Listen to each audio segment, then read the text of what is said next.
Department, I'd like to file a claim. We're back, Department. I'd like to file a claim. LSU baseball plays tomorrow. The best baseball program in all of sports. I said it. I don't care. I don't give two Rudy Poos what anybody says. We are back.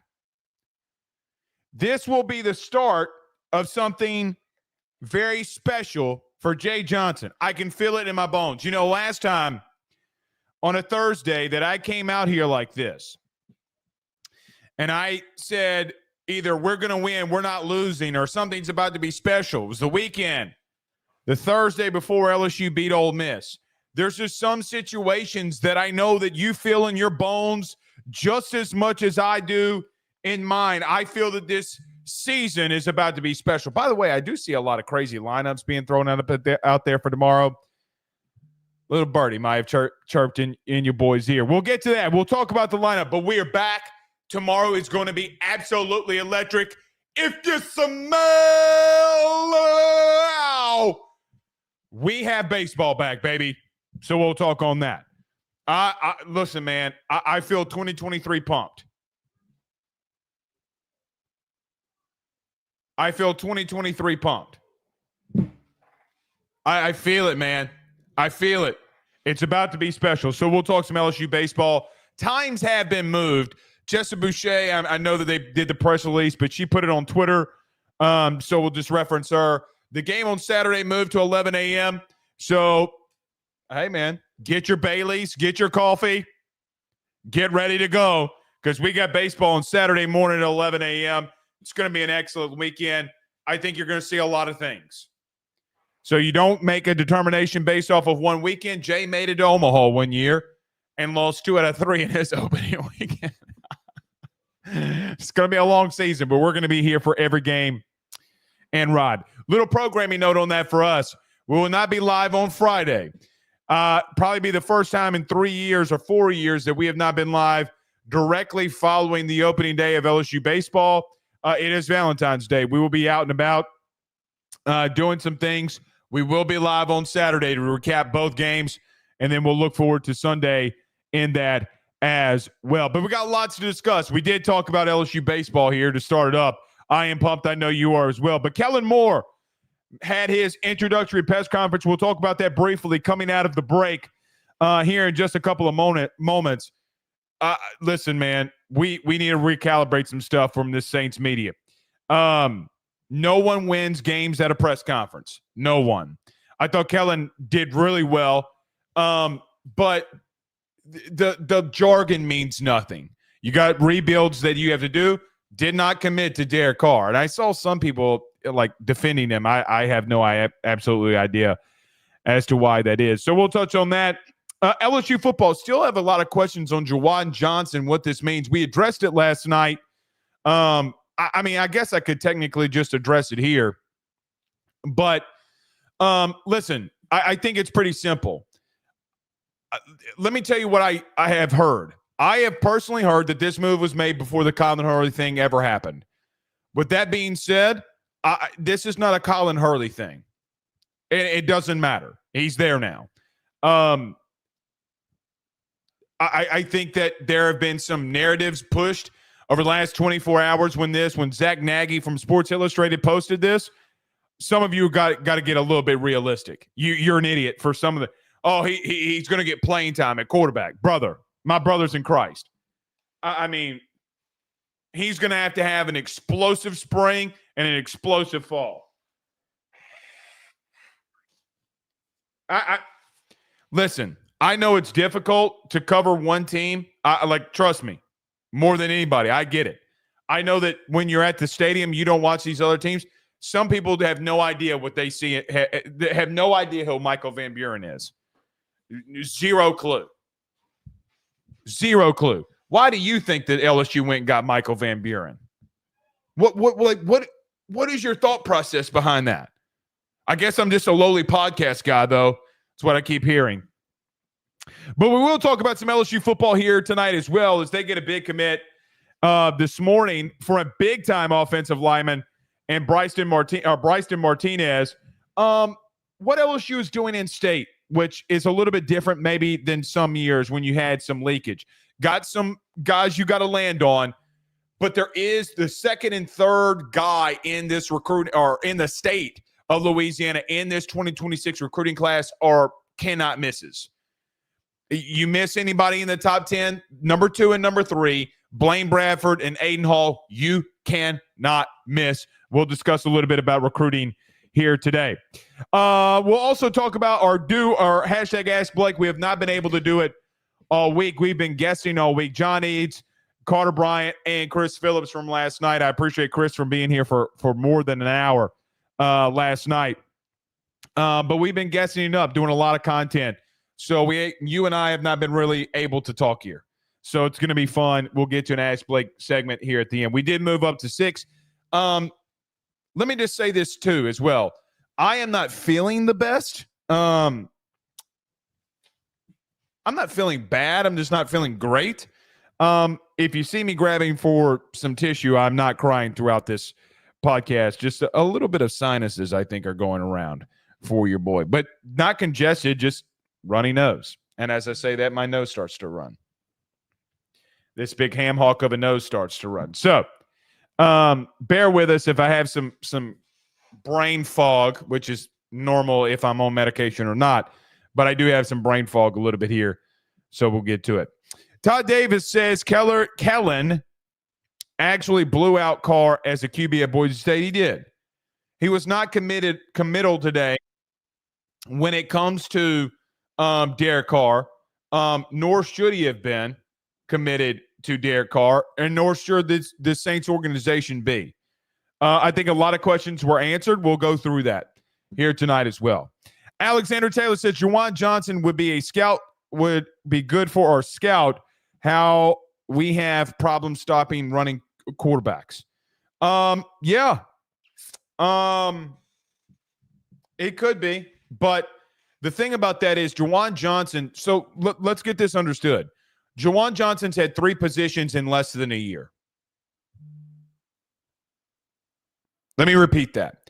He's been at 3 different positions because he came in here during spring of last year. If you remember, he was at the star role.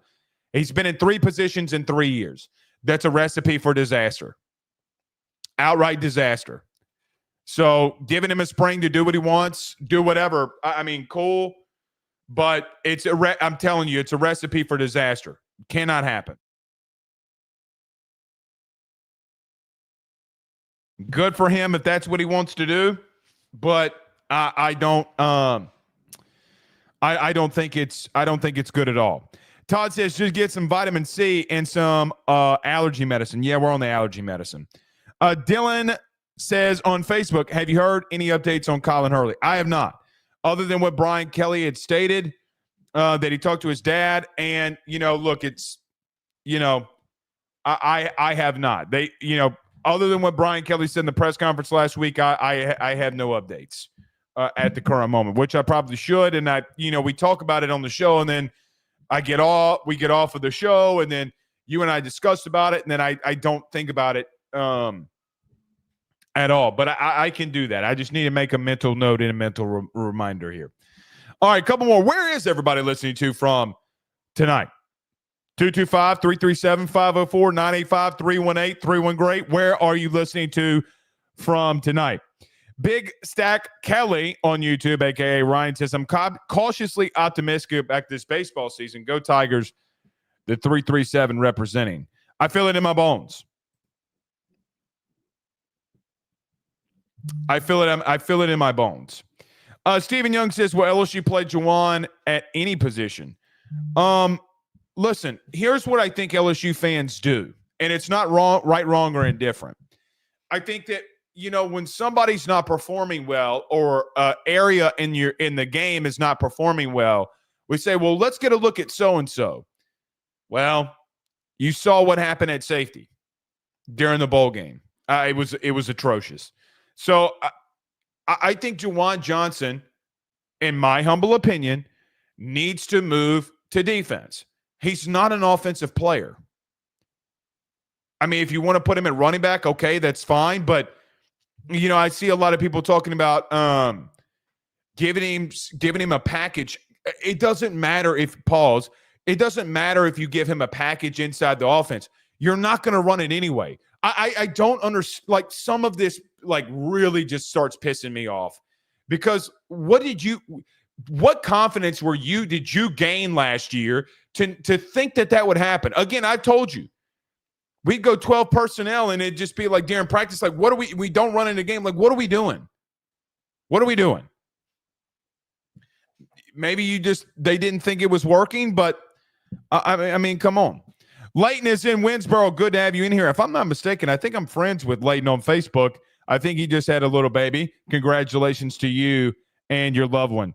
Todd Davis is the 504 representing.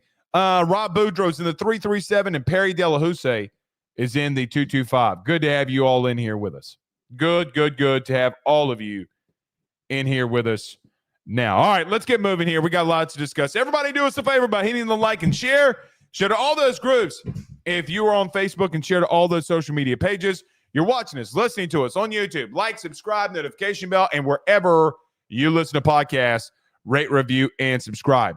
Let's talk about our good friends over at betonline.ag, our good friend Tyler Alexander over at LPT Realty, and our good friends over at the Drake Williams Law Firm, drakewilliamslawfirm.com. Stay with us. BetOnline is the fastest and easiest way for you to wager on all of your favorite sports, contests, events, with the first-to-market odds and lines. Find reviews for all the news for each league, including Major League Baseball, NFL, NBA, NHL, combat sports, college sports, esports, and even golf. BetOnline continues to be the top online resource for all of your sports information for live in-game betting, props, and futures. Head on over to BetOnline today and use your mobile device to join and make your first sports bet. Use our promo code BELIEVE50, that's BELIEVE50, BLEAV 50, to receive your 50% off welcome bonus on your first deposit. That's betonline.ag, betonline.ag. He will sell your house and find you a new. Well, Tyler's the man, he's here for you. If you want to buy or sell, well, it's not too late. Dial 955-0008. Just call 955-0008. Y'all call Tyler, he'll shoot you straight. Guys, I want to talk to you about our good friends over the Drake Williams Law Firm and Drake Title Company. Are you facing tough times due to an injury from a car accident, navigating the complexities of divorce, or purchasing a new home? At the Drake Williams Law Firm and Drake Title Company, they understand the challenges you're going through, and they are here to help. The lawyer team of Ernie Drake III, Ryan J. Williams, and Summer Vignair, along with Morgan Daniels, have the experience and proven track record to give you that peace of mind. Give them a call today at 985-386-7600. That's 985-386-7600 to schedule a free consultation at their brand new office located in historic downtown Ponchatoula. They're also doing a special, the AYS special. If you're refinancing or closing on a home in Southeast Louisiana, request the Drake Title Company to handle your closing. If you mention Blake Ruffino and AYS, you're going to receive a $400 discount on title fees. Again, give them a call at 985-386-7600. Let them know that Blake Ruffino sent you on by. We're back. Let's get moving here. By the way, I need you all to do us a favor. Hit that like and share to all those groups.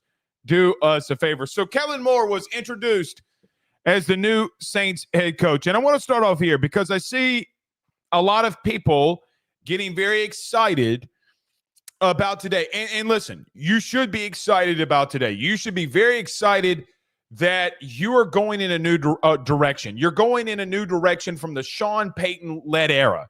You're going in a new direction from the Dennis Allen-led era. You get to somewhat reset here if you're the New Orleans Saints. But I want to remind everybody, because I see a lot of optimism, and there always should be optimism around you getting a new head coach and going in a new direction. No one wins games at a press conference, though. No one.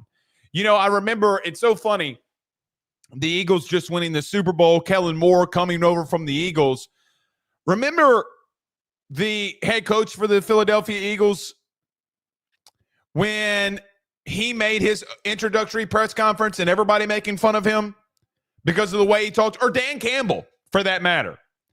We're going to bite off kneecaps. Oh, God, this isn't going to work.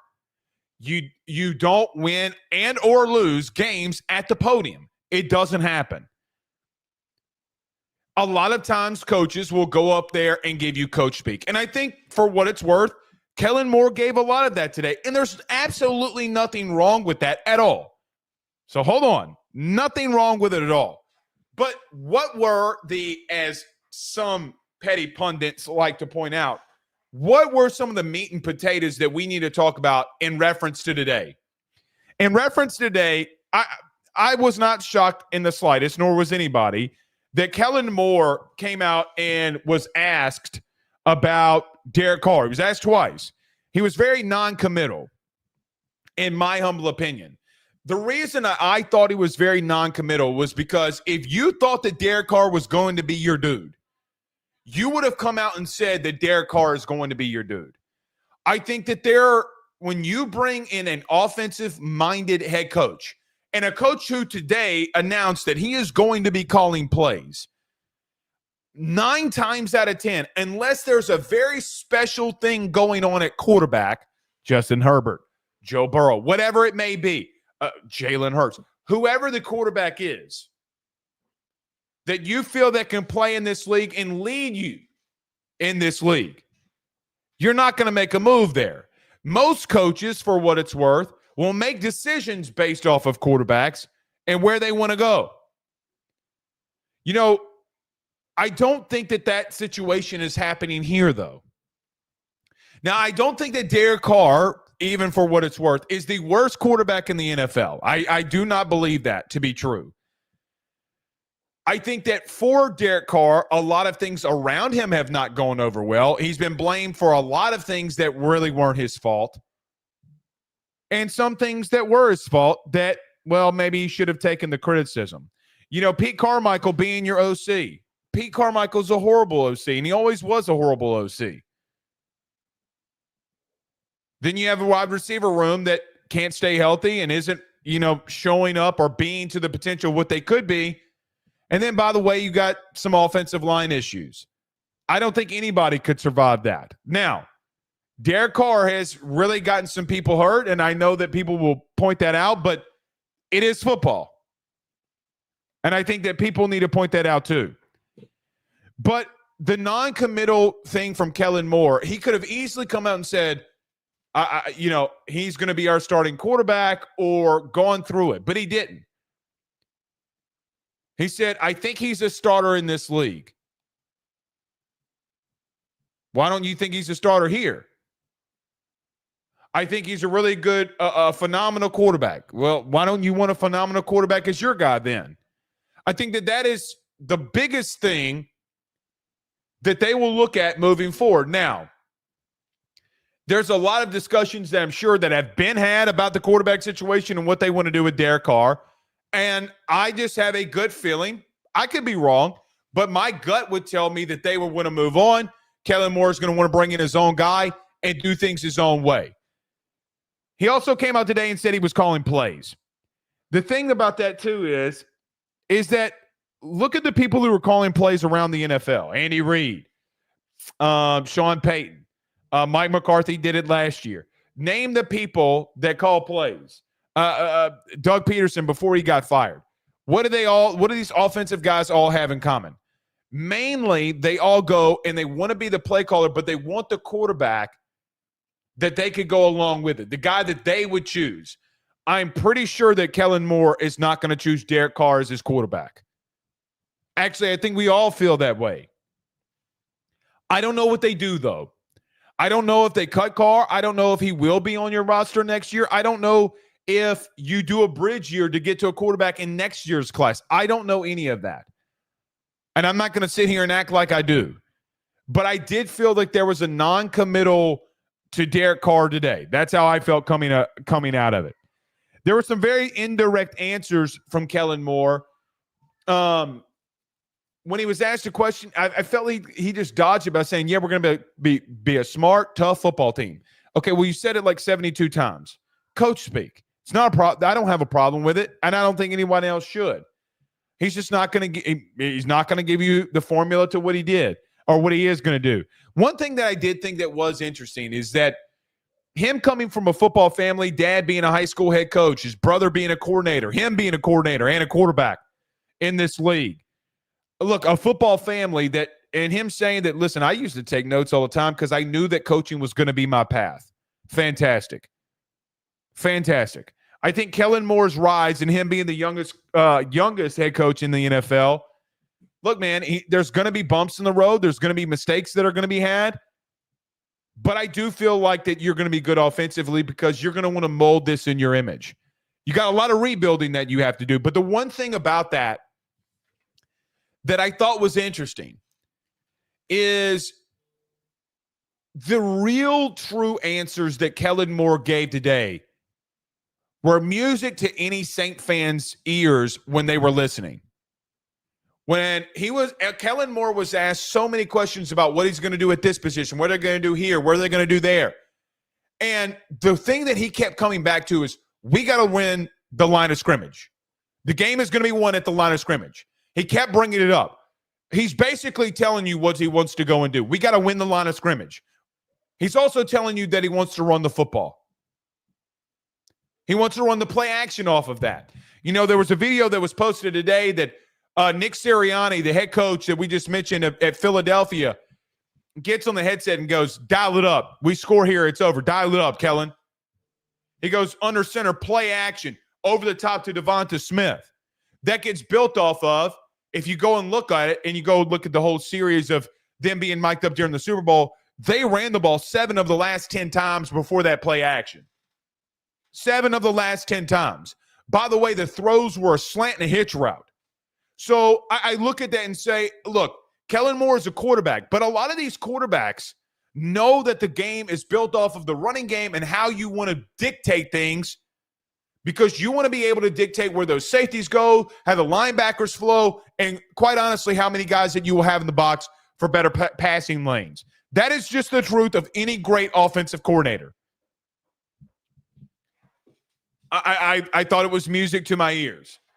You got some pieces. You're getting older on both lines of scrimmage. Now, in Philadelphia, they just went to the state of Georgia and they drafted everybody that they could.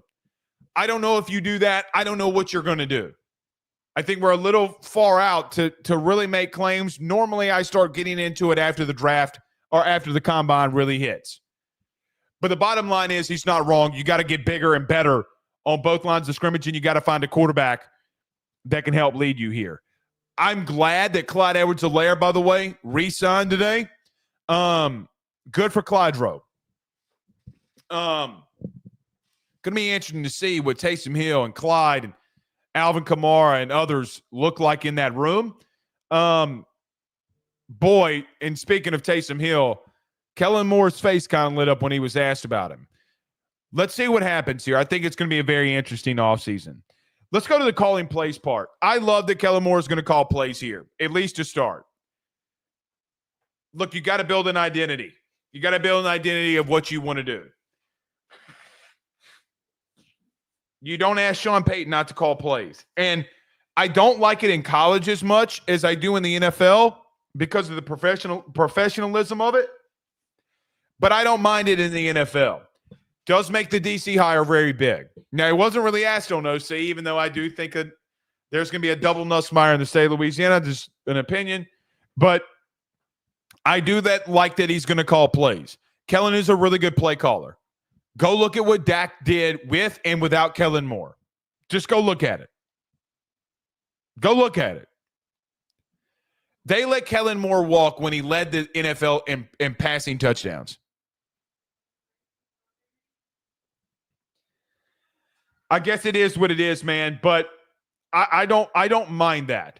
There's a lot of rebuild that's got to happen on the offensive side of things. Because when you look at the offense, you can't run the ball effectively enough. You don't have the bodies on the outside. I don't think that you could hold up well enough in pass pro. I don't think that your play action game was built off enough. Guys, you can't go zone blocking principles if you're the Saints. Like, guys, Kubiak did nothing special last year in the running game. Zero. Nothing. You went zone blocking schemes across the board, and you got dominated. Injuries or no injuries. And I know that Kellen Moore brought that up. But the basic stuff the Saints could not accomplish last year. You got some pieces and some first-round tackles that you went and got. Can Trevor Penny continue to develop? What does Fuaga do? I don't know. I do like that Kellen Moore is going to be calling plays. Last but not least, before we move to some LSU stuff here, this is interesting. He was asked about multiple times about him going to about taking the Saints job, and he was asked about the salary cap when he answered this question. And I'm pulling up the direct quote here. He goes, "There's only 32 of these, and I am honored to take one and be a part of the Saints because of the rich culture and history and the development and where we're going to go." That's his direct quote. Listen, man, I think Kellen Moore coming to the Saints tells me one thing about him as a coach. These coaches are alpha males in the sense of the way that they think. Maybe they don't show it on the field or on camera or whatever. But he fully believes that he's going to come in here, clearly, and do some special things. It will take time for him to do that. And we got to be very patient with how this rebuild happens. But I think he understands more than most of the opportunity that he's given.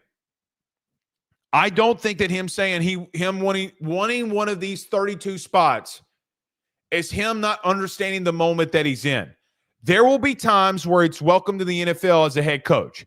He's going to go through those growing pains. You know it, and I know it. Everybody that's a new head coach goes through those growing pains. He'll have those growing pains with a team that has a salary cap issue, and I'm tired of listening to Saints fans on what you want to explain to me about the salary cap. You could fix it now, but you're not going out and spending massive monies for big-time free agents when you need to. I get the math behind it, but it's not going to work historically. Bite the bullet. Let's rebuild. But I do think that you're seeing someone who understands the moment here. Okay. We do have a super chat from Cody in here. Let's get to it. Cody with a $5 super chat. He says, should Kellen Moore keep Derek Carr? In my opinion, this is an opinion. No. And wait till next year's draft and get a QB in next year's draft, possibly getting Garrett.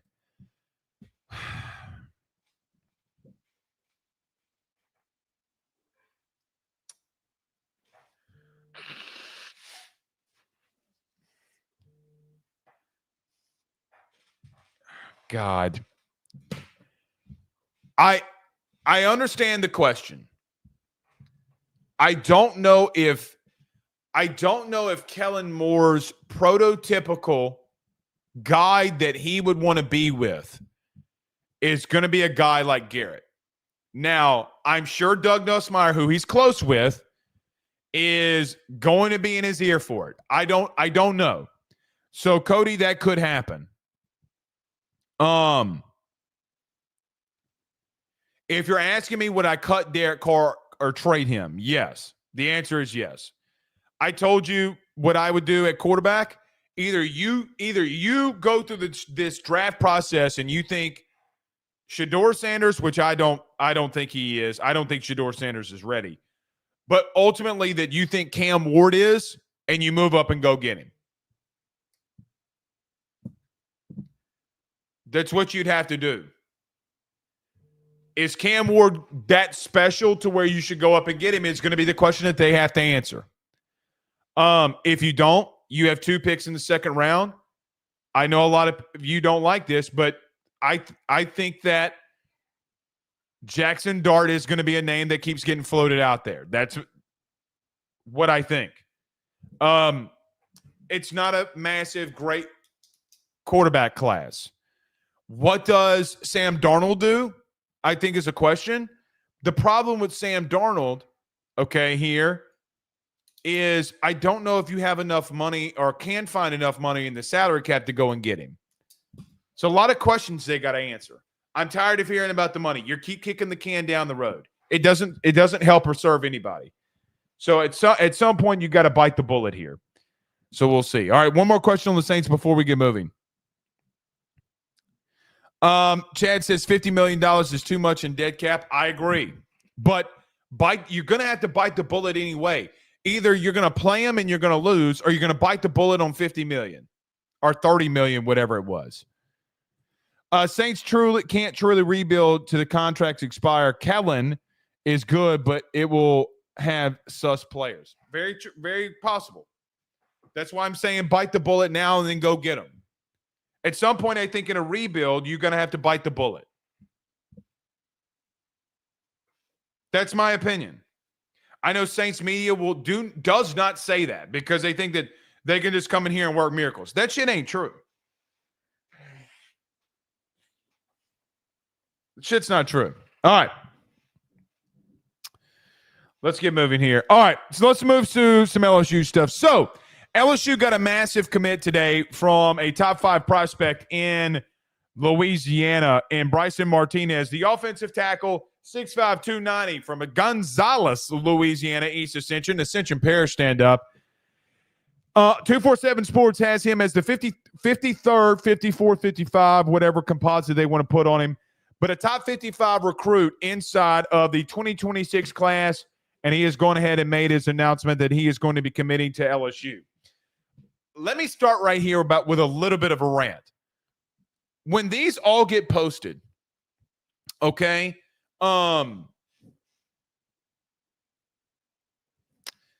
it's very weird to me that people are like, I can't even get excited anymore because all these kids decommit. Do y'all know like 98% of kids, when they commit, they don't flip? You do realize there's like 4,000 kids that commit and go to schools every year. Only like 2% of them decommit at once, or once they're committed, 98% chance that they're going to stay committed unless they get processed. And others at the top normally flip, or you have some signing day stuff.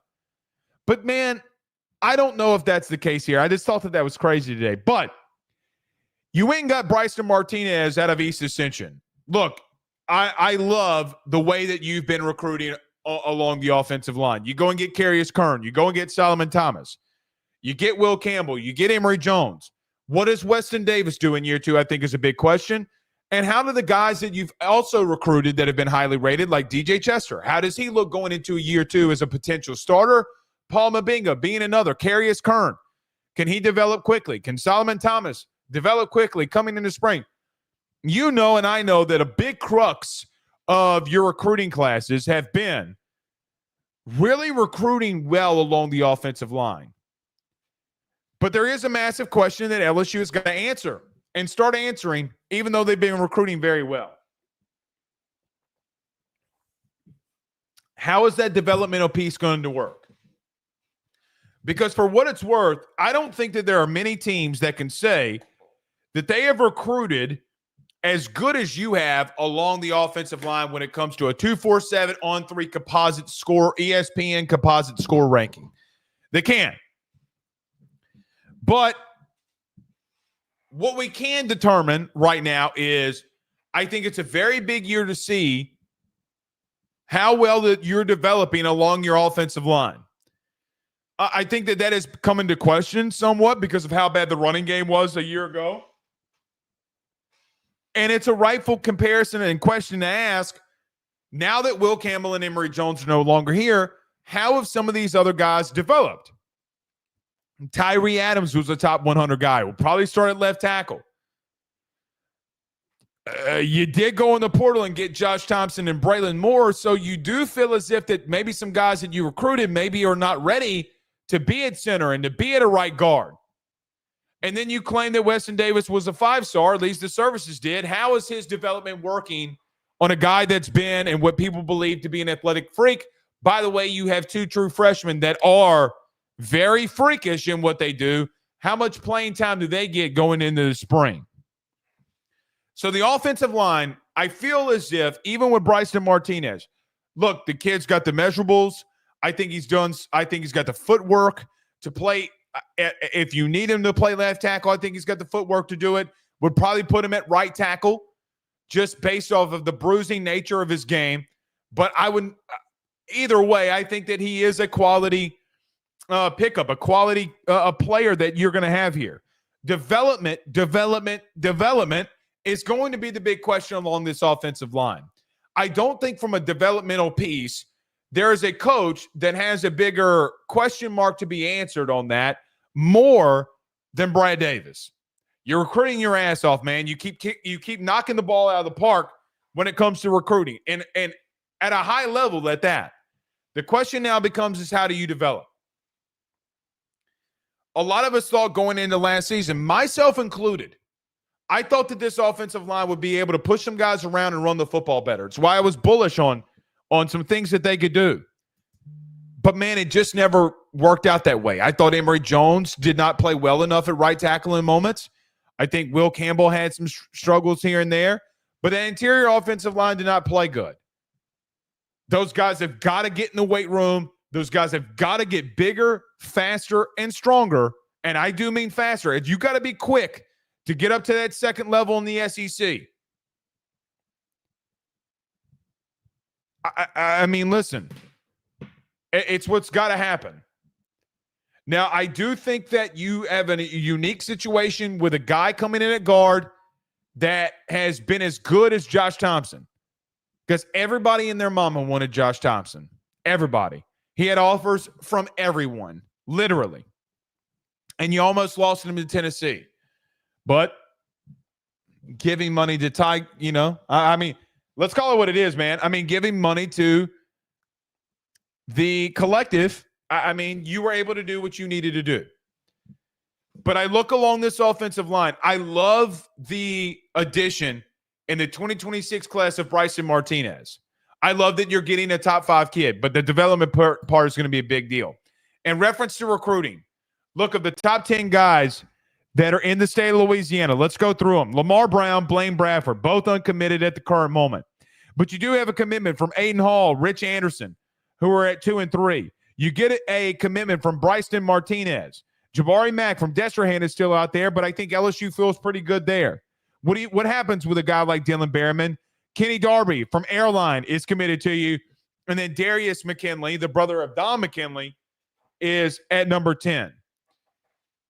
I think that you have already done a good thing, especially with a guy like Rich Anderson, who is a freak of nature coming out of a car.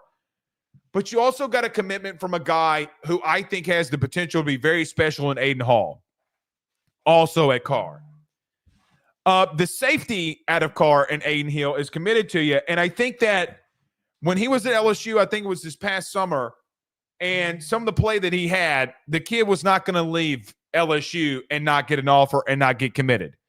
The kid is a stud. But if we're going to talk about recruiting, there is a position group and 2 players you cannot miss on.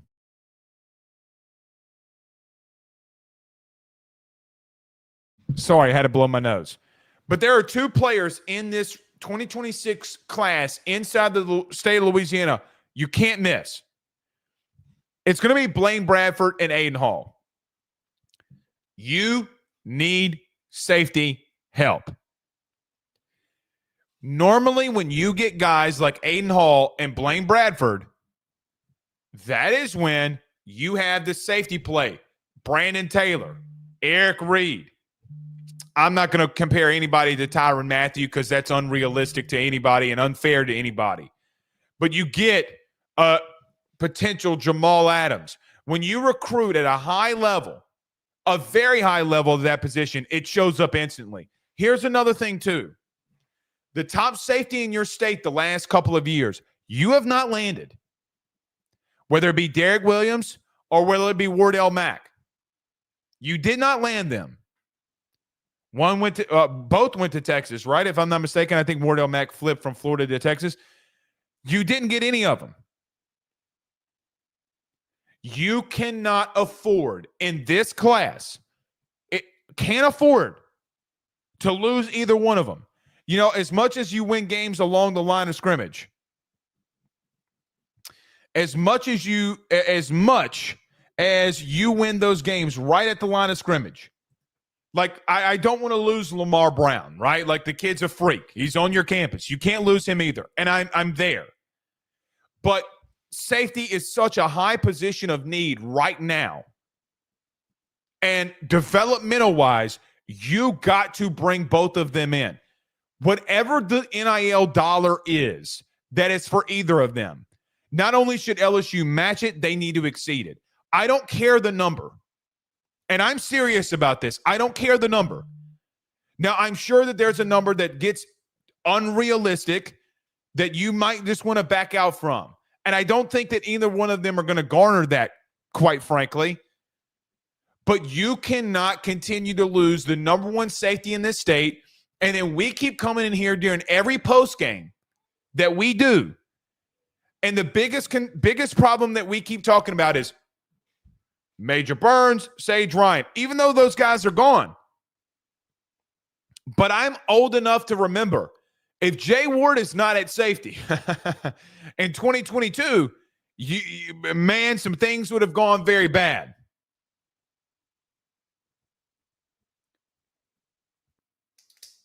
Historically, when you get the top 10, when you get the top players at their position in this state, normally that's what happens. Like I'm not going to bring the kid's name up here, but there was a kid who borderline the top 10 in last year's class. Jacob Washington, I'll say that. Who gives a shit? I think that LSU royally screwed up. I think they royally screwed up there. I think they should have brought the kid in. I think that's a massive miss. An absolutely massive miss. Anybody in New Orleans would tell you that it was a massive miss, that the kid is going to be special. So you needed wide receiver help, and you went in the portal to do it. Here's the thing I'll say about high school recruiting. I think that you have done some good things under Brian Kelly. Clearly, I think that you've done some good things. You have not developed good enough, and you've missed on big targets. You've missed on big targets in this sense. They're big targets because they're at a position of massive need. Massive need. So, Aiden Hall and Blaine Bradford cannot lose. Whatever they ask, quite frankly, Austin Thomas, Jake Olson, Brian Kelly, Frank Wilson. Do what you got to do. Because you're not going to win Jack Diddley squat until you start landing the top safety in your class. Like I remember, and Brandon will back this up, but let me tell you this. I'll tell a story. Story time with Blake Ruffino. So the day in 2007, after the SEC championship game, Les Miles was out recruiting. Okay. And Les Miles came to Franklinton, Louisiana. And I get a call from Jiron Taylor, Brandon's brother. And he goes, hey, bro, Les Miles is going to be over here. He knows I love LSU. Les Miles is going to come over here. Come over. So I go over to Jiron and Brandon's house. And lo and behold, blacked out SUV pulls up. Les Miles gets out of the car. And he walks in the house, and, you know, all of us that were there, we walked out. We weren't in the meeting with him. But Les gets out the car, and he walks up, and he says, Brandon Taylor back. Jiron Taylor. And, you know, Curtis was already playing on the team. There was one thing that I heard Les say when he was talking to the Taylor family before Brandon and Jiron, a.k.a. Mama, but Jiron went to LSU. He said, elite safeties, he's talking to Brandon here, elite safeties like yourself don't leave this state. I bring that story up to say that I saw a head coach at LSU go to a guy like Aiden Hall, go to a guy like Blaine Bradford. Whatever you're trying to tell me that you need, you let me know, and we're going to take care of it. There is 0 positions on LSU's football team that is of a bigger need than safety. I will hear the argument of quarterback. Michael Van Buren, Colin Hurley, like, you got to land a quarterback in this 2026 class. I will hear that argument. But quarterback is just it's a duh. Like, no duh. You need it. No duh. But I tell you that you're going to get a kid from U-High and Edna Carr to play safety. Guys, that smells like national championship to me. It reeks of winning national titles. SEC appearances. The game has changed when it comes to NIL in the portal. I get it. You know what hadn't changed? DBs in this state being here and playing and impacting. Let me ask you a question. Before we wrap this segment up here, let me ask you this question. I understand that Derek Williams got hurt at Texas, but he was arguably the best safety that they had, and they had elite safety play. Yes, I said it. Elite safety play this year. Elite.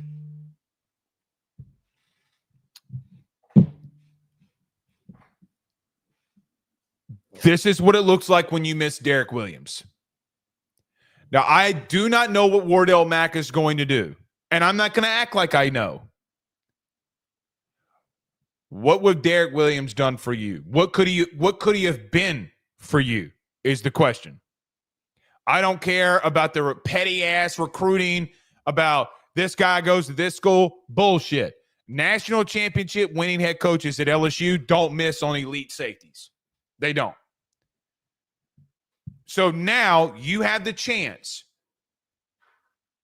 in December to go get the 2 best in the state. This state will gift – Louisiana's got the voodoo in it. It will gift you, through high school recruiting, the positions that you need. There is no 2 bigger players, in my humble opinion, than those 2. Okay.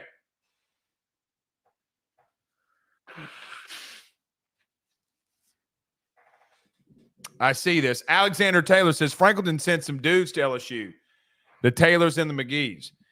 Funny story. Brandon played safety in high school. He punt return and kick return, was electric there. As a freshman, he started as a running back. He probably should have stayed there. Dude was elite there too. But there is a guy named Darren Causey who got hurt, and then Reggie, I think, quit or got hurt. But then Tata, or Terrence, came in and was, as a freshman, was our starting running back that year that we played. That was my senior year.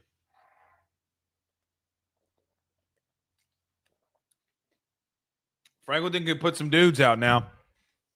They got their state title game this year. Funny, to my people at Franklinton that watch this show, funny what coaching will do, huh? Yeah. I remember when they got mad at me too, by the way. I remember when people were pissed off at me, by the way. I say what I say knowing that people will get pissed off at me. It doesn't matter. But the facts were the facts. You got to a state championship game when coaching regime changed. Funny, isn't it? All right. Todd says that Edna Carr has a streamlined LSU. Yeah, I mean, it is. It is. Christian Burr says, we will see in December. Listen, you can't make a statement like you did in the portal and claim money anymore. Can't do it. High school players, unless they're very elite like Bryce Underwood, elite players, portal players are going to cost more. Do what you got to do. Dude, I'm telling you.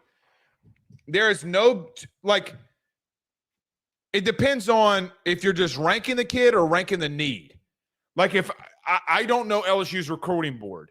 My recruiting board, if I'm being honest, right now, defensively, and Brian Kelly walks in that room, it would be Blaine Bradford, Aiden Hall, put everybody else.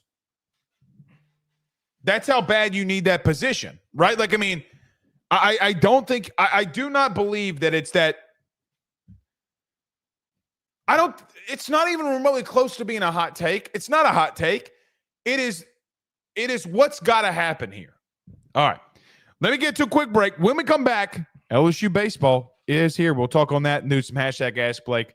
Thoughts, questions, concerns as we wrap up the week here. LSU baseball tomorrow. Stay with us. BetOnline is the fastest and easiest way for you to wager on all of your favorite sports, contests, events with the first-to-market odds and lines. Find reviews for all the news for each league, including Major League Baseball, NFL, NBA, NHL, combat sports, college sports, esports, and even golf. BetOnline continues to be the top online resource for all of your sports information for live in-game betting, props, and futures. Head on over to BetOnline today and use your mobile device to join and make your first sports bet. Use our promo code BELIEVE50, that's BELIEVE50, BLEAV 50, to receive your 50% off welcome bonus on your first deposit. That's betonline.ag, betonline.ag. Guys, you might know my good friend Carol Falls and all the great service that he provides over at State Farm. He is your good neighbor after all.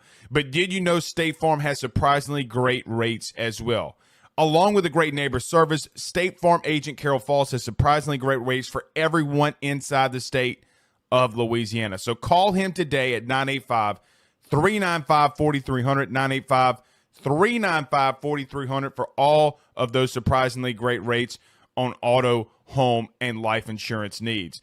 Like a good neighbor, State Farm is there, and individual premiums will vary by customer. All applicants subject to the State Farm underwriting requirements. Louisiana is unique. The food, the festivals, even the bugs. No, not mud bugs. Unwanted bugs like these. The ones you don't want crawling in your home or business. Trust the Shield from J&J Exterminating. We've been protecting Louisiana homes for over 50 years, earning the trust of our clients because we deliver what we promise. Protect your home from pests. Get the Shield from J&J Exterminating. J&J Exterminating. Yeah. J&J has protected Louisiana homes and businesses for over 60 years. Call him today, make the pests go away. J&J Exterminating. Yeah.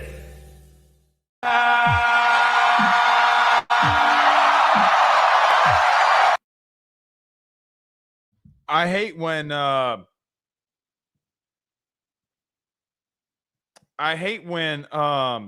we get to a break. By the way, I got to do another ad read. Just thought about it. Because I'll scroll Facebook, and it's really the only time I'll scroll Facebook. It's just to kind of see, like, or Twitter or whatever, X, whatever. Man, I'm seeing a lot of people pass away, man, that I know. Golly, man. God.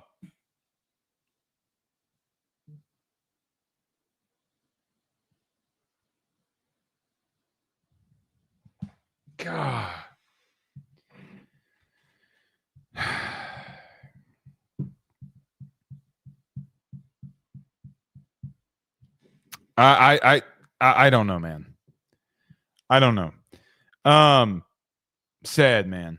Like, had a former boss pass away. Young, 60, 61, 62, something like that. Golly. Somebody else I knew just passed away, early 60s. I know it's not relatively completely young, but I think about, like, man, have I lived half of my life?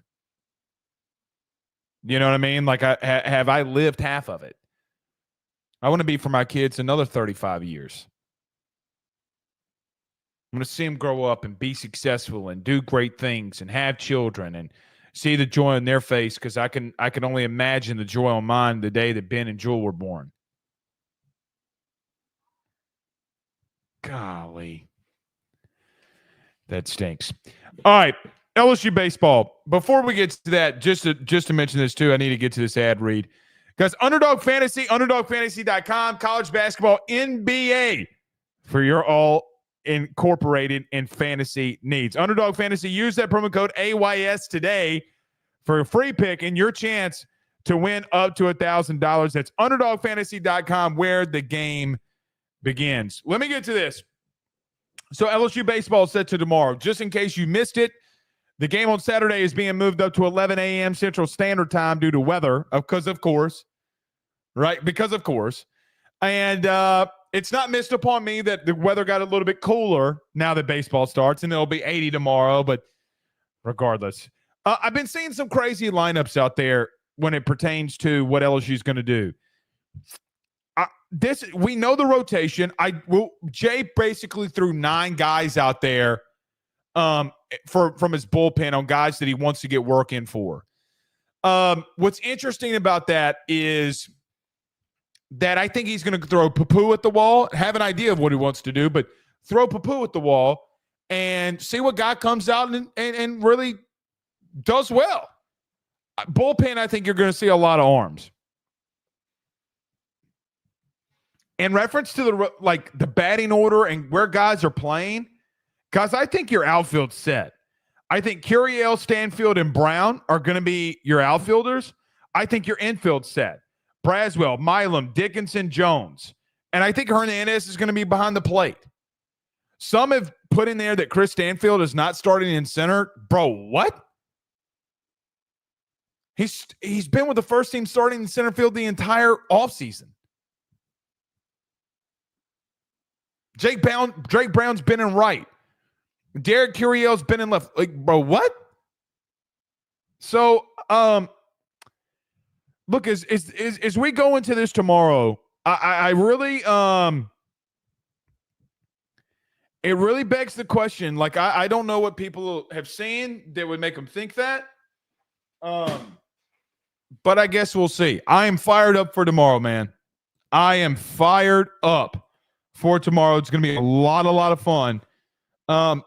Maybe another run to what will be an Omaha trip or a national title run. I feel very bullish for this team, man. I started the show off by saying this.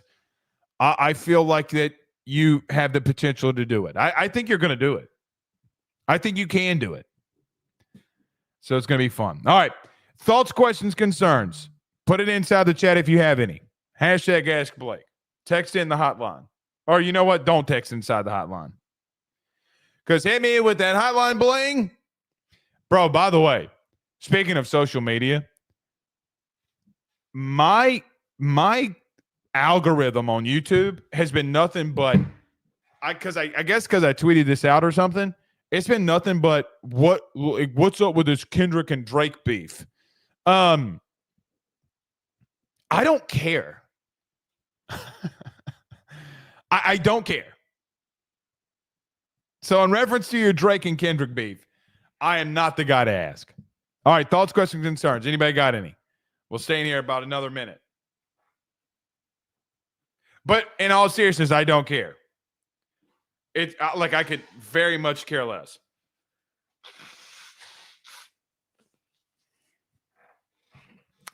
Todd says we know the rotation, Cade, ISN, and Chase Shores. For sure. And I just don't know why people keep throwing Chris Stanfield at the bottom of the lineup. And then Chris Stanfield started and been on top of the lineup every time. I don't know, like, what – I really don't know what people are saying. I really, really don't. All right, we're out of here. We'll see y'all on Saturday after the game. Y'all have a good one. Peace.